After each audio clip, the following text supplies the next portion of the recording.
Quantos homens ou anjos as mulheres encontram no túmulo de Jesus no domingo da ressurreição? Eu sou o pastor Alexandre Vieira e este é o Por Dentro da Palavra.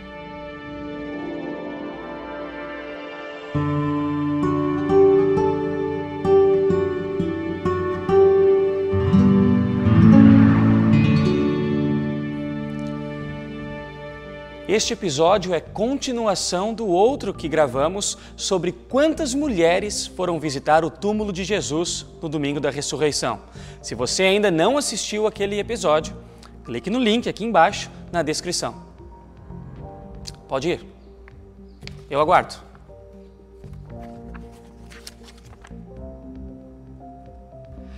Assim como os evangelhos relatam de formas diferentes a respeito de quantas mulheres foram visitar o túmulo, eles também dão detalhes que são diferentes entre si a respeito de quem elas encontraram lá.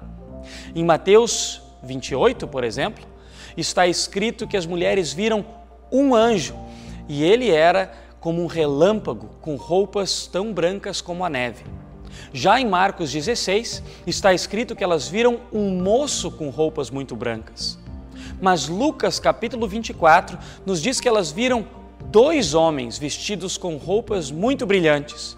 Só que João 20 diz que elas viram, na verdade, dois anjos e eles estavam vestidos de branco. Um homem, dois homens, um anjo ou dois anjos? Será que aqui temos uma clara contradição entre os evangelhos? Não. Para explicar esta questão, deixa eu voltar no tempo para uma época em que a gente não tinha smartphones e nem todo mundo tinha GPS. Naquela época, quando a gente saía para viajar, a gente levava um mapa impresso e, além disso, lia as placas nas ruas e rodovias para tentar se achar. Esse sistema funcionava muito bem, só que às vezes a gente se perdia e geralmente parava para pedir informações em lojas de conveniência, nos postos de gasolina. Digamos que a sua família tenha marcado uma viagem à praia, em que eles vão em vários carros em horários diferentes. No primeiro carro, a mãe está dirigindo. Quando se dá conta que se perdeu, ela para num posto de gasolina, vai lá e faz a pergunta e retorna ao carro com a seguinte mensagem: o moço de uniforme ali me falou que é para voltar. Mais tarde, num outro carro, o pai de família, dessa vez dirigindo, passa pela mesma situação. Estão perdidos, sem telefone para se comunicar com os outros e ele para no mesmo local por coincidência para pedir informação. Aliás, isso também acontecia de o pai pedir informação. Era mais raro, geralmente depois que a mãe já tinha insistido bastante para ele admitir que estavam perdidos. Mas voltando ao assunto, o pai vai lá e volta com a seguinte mensagem: os funcionários ali dentro me falaram que é para nós voltarmos.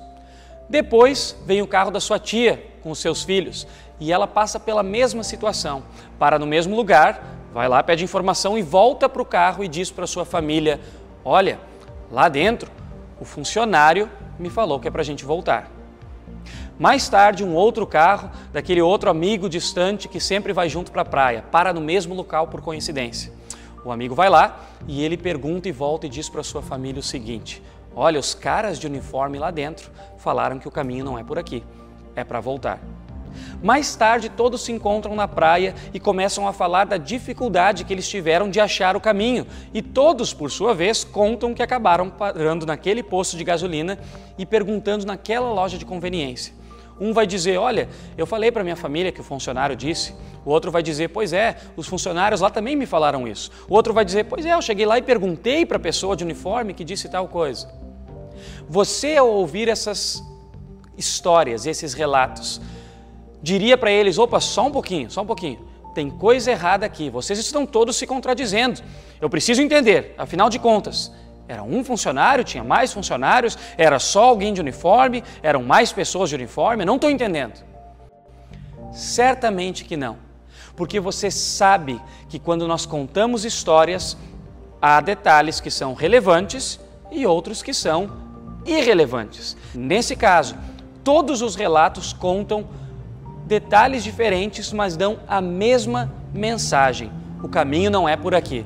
Você jamais diria para eles: vocês pararam em lugares diferentes, um está desmentindo o outro, porque você sabe que eles estão contando a mesma história, apenas do seu ponto de vista.